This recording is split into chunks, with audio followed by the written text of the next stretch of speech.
কার কার পছন্দের এই ফ্লেভারটা আমাকে কিন্তু জানাতে একদম ভুলো না। তোমরা অনেকেই আছো যারা কেক খেতে ভালোবাসো না, অথচ মিষ্টি খেতে খুব ভালোবাসো, আর তোমাদের জন্যই আমাদের মাথা ঘামিয়ে ঘামিয়ে এই ফ্লেভারটা বানানো।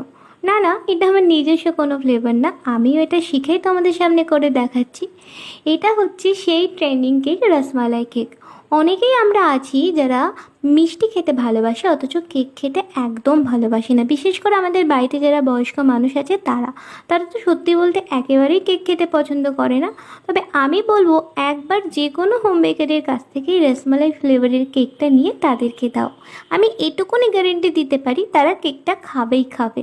আমার কাছে বেশ ভালো ভালো রিভিউ এসেছে এই কেকটা থেকে, আর আমিও তাই সাহস করে তোমাদের সামনে নিয়ে চলে আসলাম আজকের আমার রসমালাই কেকের ডেকোরেশন।